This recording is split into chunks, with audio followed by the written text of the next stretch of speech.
pada saat sesi ini saya akan membahas satu peristiwa saja, yaitu mengenai kematian. Dua-duanya itu sama-sama banyak serangan ya. Orang menyerang terkait dengan iman Kristiani dalam hal peristiwa kematian dan juga peristiwa kebangkitan.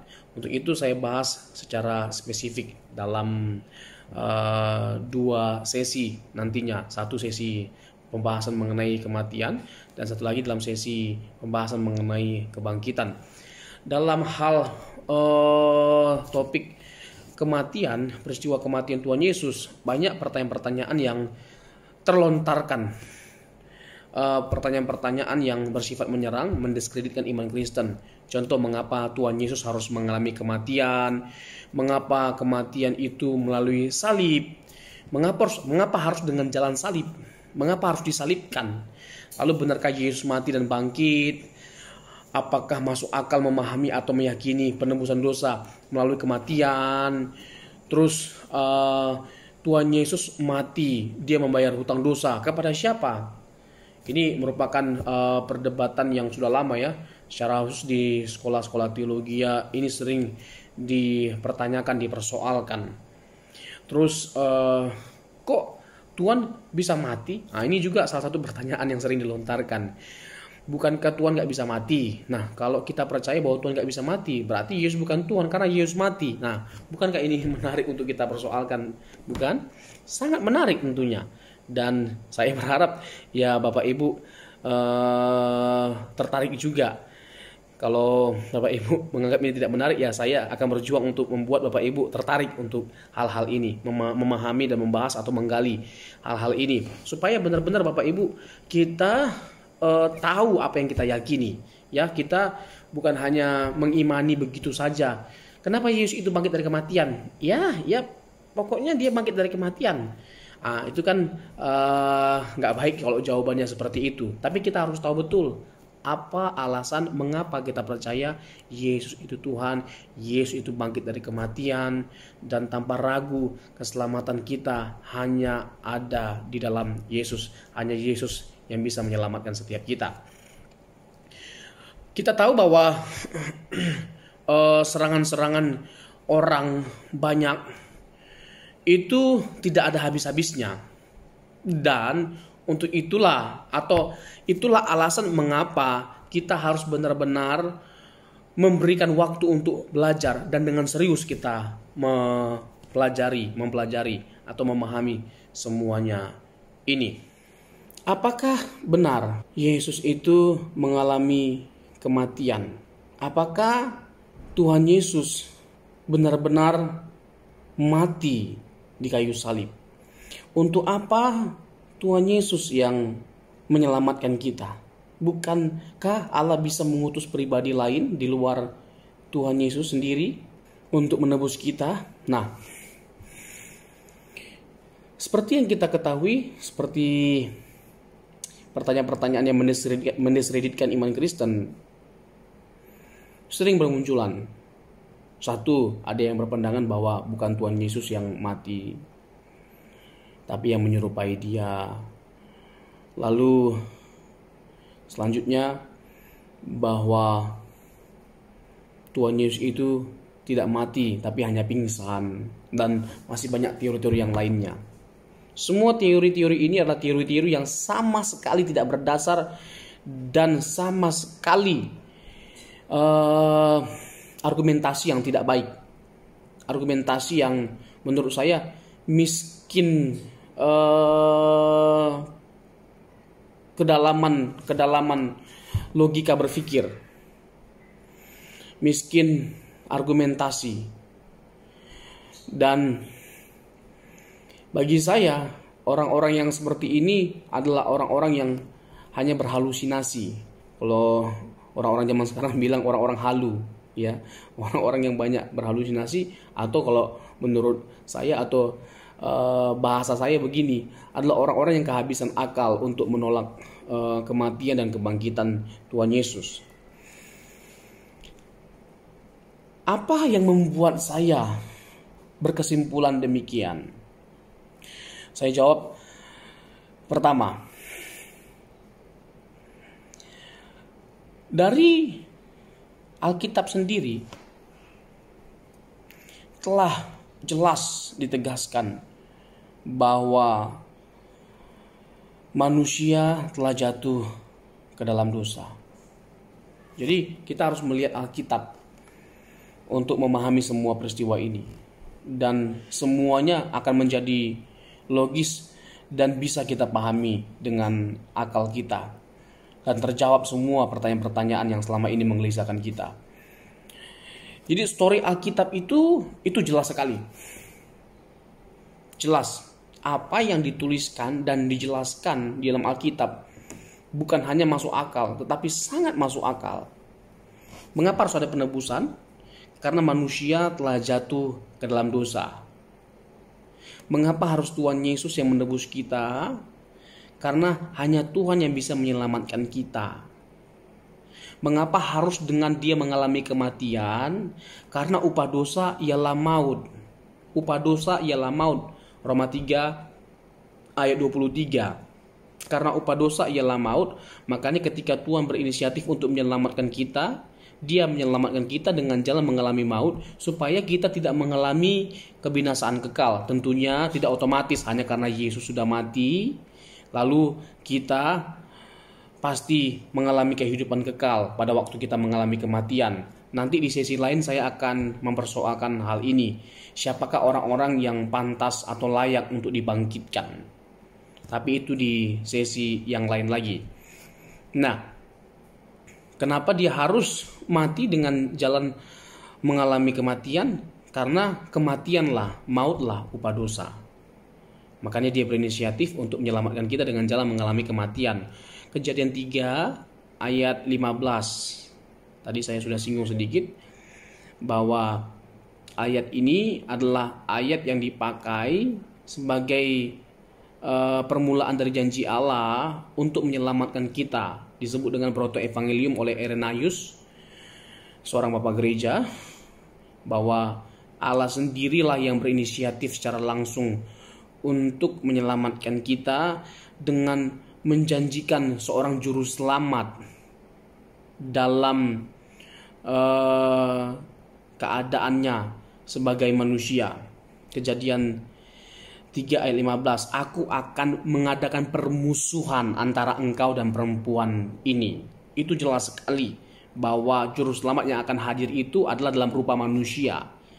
Dan dalam keadaan dia sebagai manusia lah dia akan menebus kita. Tentu Alkitab lebih lanjut menjelaskan Kejadian 3 ayat 15 ini, seperti siapa dia, pribadinya, terus cara dia menebus kita. Alkitab dalam perjanjian lama menubuatkan semuanya secara detail, detail-detailnya. Kematiannya dinubuatkan bahwa akan diundi, bahwa dia akan dimahkotai duri, bahwa dia akan ditusuk lambungnya, kakinya tidak jadi dipatahkan, dan lain sebagainya macam. Semuanya itu dinubuatkan, dan tidak ada ruang untuk kita tidak mempercayainya, karena ketika kita melihat perjanjian baru, apa yang dituliskan oleh perjanjian baru tentang Yesus dan bagaimana cara matinya, semuanya itu cocok dengan perjanjian lama. Jadi benar-benar tergenapi semuanya itu. Ini juga merupakan alasan kita untuk mempercayai Alkitab itu tanpa salah, karena semuanya itu tergenapi. Jelas sekali Bapak Ibu Saudara seiman. Dan tidak ada alasan untuk tidak kita membenarkan benar bahwa pernah ada pribadi yang menyelamatkan umat manusia dengan jalan mengalami kematian. Terlepas dari ini kita anggap tidak masuk akal, Tuhan mati itu nanti dulu. Tetapi benar, apa yang dinubuatkan dalam perjanjian lama itu tergenapi. Semuanya tergenapi. Di sini dulu poin kita. Sebelum nanti saya akan menjawab mengenai pembuktian bahwa kematian, penebusan lewat jalan kematian adalah sesuatu yang sangat make sense, sangat masuk akal. Kenapa saya mengatakan ini sangat masuk akal? Justru tidak menjadi masuk akal kalau Tuhan tidak menyelamatkan kita dengan jalan menebus kita, di mana menebus kita dalam pengertian dia mengalami maut. Karena apa? Karena dia sendiri yang memberitahu bentuk penghukuman ketika manusia mengalami kejatuhan atau pemberontakan, yaitu kematian. Tuhan kasih tahu bahwa manusia akan mati kalau dia melanggar perintahnya. Jadi dengan Tuhan menyelamatkan kita dengan mengalami kematian, ini sebenarnya bentuk dari penegakan keadilan Tuhan. Tuhan menegakkan keadilannya dan Tuhan adil. Dia tidak sembarangan dalam menyelamatkan kita. Jadi ini tatanannya dan dia tidak menabrak tatanannya. Justru dia meneguhkan janjinya. Di mana dia menyelamatkan kita, dia tidak bertabrakan dengan firman-Nya. Dia menyelamatkan kita dengan dia menyelamatkan kita dengan jalan dia menggenapi apa yang dia firmankan. Dia selamatkan kita dengan jalan mengalami kematian karena memang itulah penghukuman yang Tuhan berikan ketika manusia mengalami pemberontakan. Lalu mungkin terlontar lagi pertanyaan bagi kita, loh ngeri kali ya, masa Bapa mampu mengorbankan anak? Bapa yang seperti apa seperti ini? Mungkin kita pertanyakan pertanyaan itu lagi.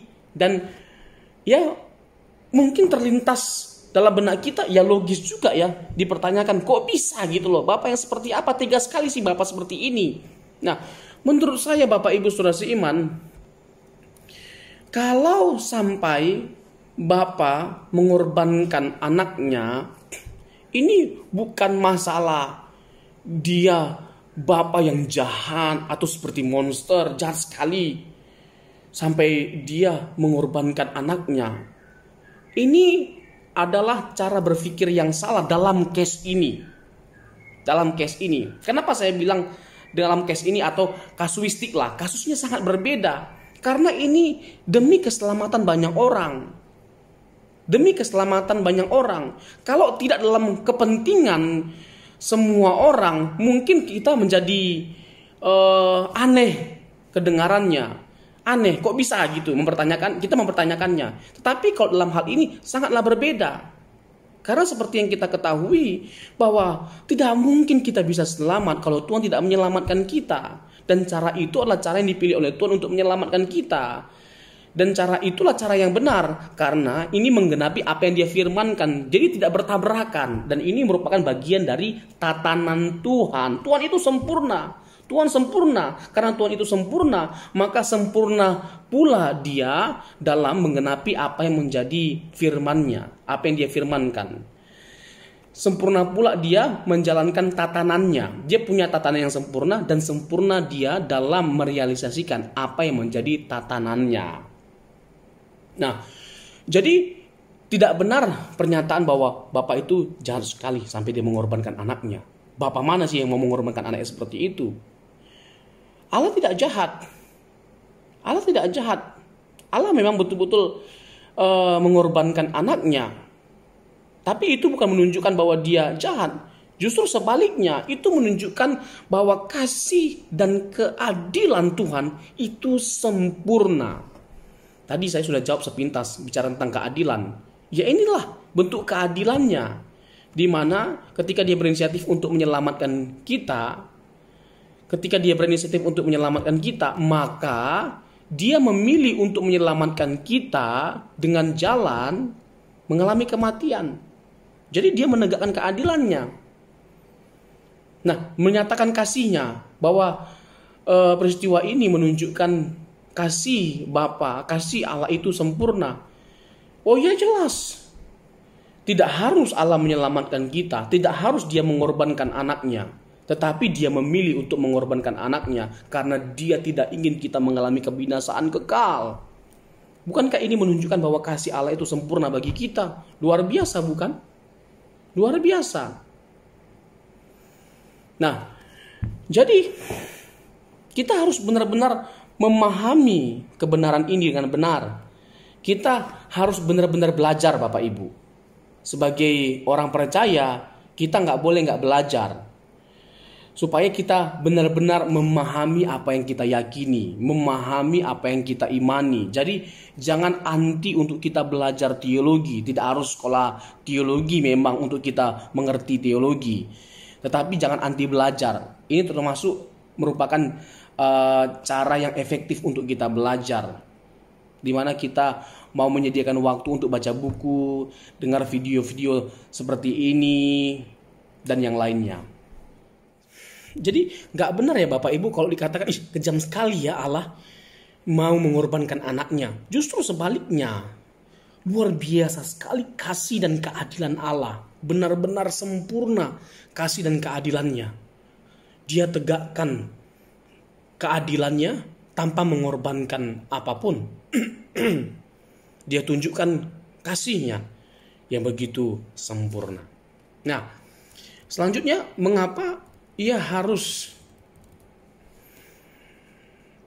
mengalami kematian dengan jalan salib? Sebelumnya terkait dengan apa yang sudah dinubuatkan dalam perjanjian lama, bahwa kejadian di perjanjian lama itu sudah dinubuatkan seperti di Yesaya pasal 53 dan di kitab Mazmur. Kitab-kitab ini adalah kitab-kitab yang paling banyak menubuatkan tentang kematian Tuhan Yesus, dan Hosea kebangkitan Tuhan Yesus setelah hari ketiga dia bangkit, dan kitab-kitab yang lainnya dalam perjanjian lama. Di Yohanes pasal yang ketiga dikatakan di sana bahwa Tuhan Yesus itu akan mengalami kematian seperti halnya Musa meninggikan tiang ular, begitu juga Yesus ditinggikan, artinya disalibkan. Ditinggikan itu bisa bermakna hurufiah maupun rohania. Dalam pengertian yang sebenarnya lah bahwa Yesus itu ditinggikan, di mana dia disalibkan. Yohanes 3 ayat yang ke-14, dan sama seperti Musa meninggikan ular di padang gurun, demikian juga anak manusia harus ditinggikan.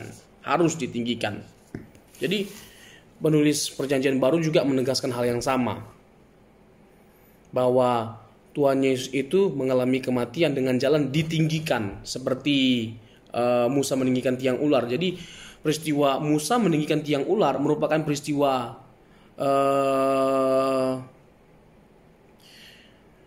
tipologi, yaitu merujuk kepada Tuhan Yesus yang akan ditinggikan atau disalibkan. Itu jelas sekali. Dan selain karena nubuatan, kita tahu bahwa kita ini adalah orang-orang yang terkutuk karena kejatuhan dalam dosa. Kita adalah orang yang terkutuk, dan seperti yang kita ketahui, salib itu adalah lambang dari kutuk. Mengapa dia dihukum dengan jalan disalibkan atau menyelamatkan kita, menebus kita dengan jalan salib? Karena memang salib itu adalah lambang dari kutuk. Itu merupakan kehinaan. Sangat terhina sekali kalau orang sampai dihukum dengan jalan disalib.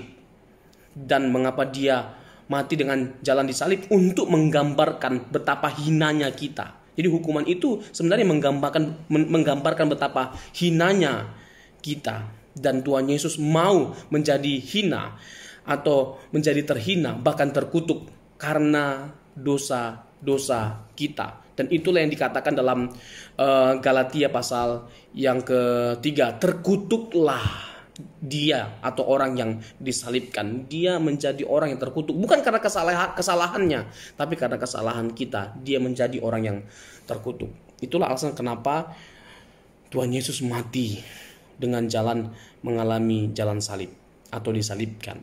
Nah, pertanyaan-pertanyaan yang lain lagi terkait dengan kematian Tuhan Yesus. Seperti bahwa yang disalibkan itu bukan Tuhan Yesus tapi orang yang diserupakan. Di Alkitab ini teori tidak mendapat ruang sama sekali. Jadi saya tidak perlu panjang lebar untuk menjawab masalah ini, pertanyaan ini, karena memang tidak ada ruang untuk kita mendiskusikannya. Jadi itu orang-orang lain yang bawa kacamatanya untuk menyerang Alkitab kita sendiri, yang mana seperti yang saya tegaskan tadi bahwa harus menilai kitab suci orang lain dengan fair. Tidak boleh memakai kitab sucinya untuk menilai kitab suci orang lain, itu nggak fair. Dan selanjutnya, kepada siapa Tuhan Yesus bayar hutang? Nah, ini pertanyaan yang sering diperdebatkan dari zaman dulu dalam sekolah teologi secara khusus. Gampang sekali ya menjawab pertanyaan ini. Ada yang bilang Tuhan Yesus itu bayar hutang kepada setan. Loh, emangnya kita ketika berbuat dosa kita bersalah sama setan? Tidak, kita bersalah sama Tuhan. Karena ketika kita berbuat dosa atau berbuat salah, kita bersalah sama Tuhan. Maka ketika Yesus mati bayar hutang, bayar dosa, menebus kesalahan kita, dia bayar hutangnya ya kepada Allah sendiri, kepada Allah, bukan kepada siapa-siapa. Nah, Bapak Ibu, tentu kita ketahui bahwa penebusan manusia oleh Yesus melalui kematian adalah sesuatu yang masuk akal. Saya singgung lagi sedikit dari apa yang sudah saya jelaskan tadi. Kenapa saya bilang masuk akal? Karena kalau Tuhan tidak menebus kita dari dosa, maka tidak mungkin kita bisa terselamatkan. Ada banyak sekali ya argumentasi yang bisa kita formulasikan ketika kita melihat Alkitab secara khusus Perjanjian Lama. Kita bisa melihat beberapa peristiwa tertentu, contoh peristiwa orang-orang Israel melakukan penebusan dosa dengan jalan mengorbankan domba, kambing atau burung sebagai korban penebusan salah.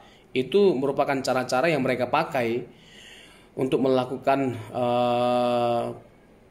penebusan salah sebagai bentuk korban penebusan salah. Nah, itu merupakan gambaran yang merujuk kepada finalitas di mana anak domba Allah yang akhirnya disembelih untuk menyelamatkan umat manusia. Dan itu banyak sekali ya ayat-ayat di Alkitab yang menegaskan hal demikian. Contoh 1 Yohanes 2 ayat 2, 1 Yohanes 3 ayat 5, Yohanes 1 ayat 29, lihatlah anak domba Allah yang menghapus dosa dunia. Itu banyak sekali ayat-ayat yang mengatakan atau menegaskan hal ini. Jadi bisa diterima oleh akal ya, sangat bisa diterima oleh akal mengenai jalan atau mengapa atau apa alasannya Tuhan menyelamatkan kita dari dosa, mengapa dia sampai harus menebus kita dari dosa. Nah, kalau kita mempersoalkan secara khusus mengenai implikasi apa yang kita dapatkan dari pembahasan mengenai kematian, peristiwa kematian Tuhan Yesus, oh jelas sekali saudara, ini kaya akan implikasi. Nah, kalau saya bisa mengutip satu ayat dari Alkitab, 1 Petrus 2 ayat 24. Ayat ini merupakan ayat yang very clear ya, yang mengingatkan kita akan tujuan kita setelah ditebus itu apa yang harus kita lakukan. 1 Petrus 2 ayat 24.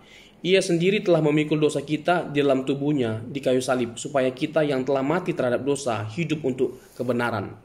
Tidak ada yang lebih diharapkan oleh Allah selain kita menjadikan diri kita sebagai budak kebenaran atau hamba dari Kristus Yesus. Kalau kita benar-benar memposisikan diri kita sebagai hamba, maka kita harus benar-benar menghambakan diri kepadanya. Kita harus menundukkan diri kita kepadanya. Kita mempersoalkan apa yang menjadi keinginan Tuhan, kehendak Tuhan, dan menjadikan kesenangan Tuhan sebagai kesenangan kita. Apa yang menjadi kesenangannya? Kita hidup dalam kekudusan. Kalau yang menjadi kesenangan Tuhan adalah supaya kita hidup dalam kekudusan, maka kita harus menjadikan itu sebagai sebuah kesenangan, di mana kita mau hidup dalam kekudusan, mempersembahkan hidup kita kepada Kristus sebagaimana Kristus telah mempersembahkan hidupnya kepada Allah. Karena dia telah mempersembahkan hidupnya kepada Allah untuk menebus kita dari dosa, maka kita harus mempersembahkan hidup kita kepada Kristus karena dia telah menebus kita dari dosa. Satu lagi pertanyaan penting yang menarik untuk diperbincangkan, untuk dijawab tentunya dari serangan-serangan orang yang tidak percaya kepada kematian kebangkitan Tuhan Yesus, yaitu bagaimana mungkin Yesus itu diyakini mengalami kematian? Bukankah dia Tuhan, dan bukankah Tuhan tidak bisa mati? Nah, kalau kita menganggap Tuhan tidak bisa mati, ini pertanyaan mereka. Berarti Yesus bukan Tuhan karena Yesus mati. Nah, ini menarik ya. Ini logis sekali. Nah, jawabannya sederhana sekali sebenarnya. Ya, terlalu berlebihan orang menganggap bahwa nggak bisa dipertanggungjawabkan keyakinan kita bahwa Yesus itu Tuhan, Yesus itu mengalami kematian. Ini terlalu sederhana, terlalu mudah untuk kita jawab. Memang Tuhan nggak bisa mati. Untuk dia bisa mati, makanya dia menjelma menjadi manusia. Dalam keadaan dia sebagai manusia, kata Alkitab, dia dibunuh. Itu jelas sekali. Jadi nggak ribet, nggak sulit untuk kita jawab, nggak sukar, gampang sekali, dan tidak ada yang nggak bisa kita jawab terkait dengan apa yang kita yakini. Semuanya bisa dijawab. Masalah orang bisa menerima atau tidak mau menerima itu kan masalah lain. Tapi jelas bahwa semuanya itu bisa kita jawab atau bisa kita pertanggungjawabkan kebenarannya. Biarlah apa yang saya sampaikan ini, biarlah kebenaran ini, biarlah pertanyaan-pertanyaan yang sudah saya jawab, yang saya telah sampaikan, tegaskan kepada setiap kita, menjadi berkat bagi setiap kita. Tuhan Yesus memberkati.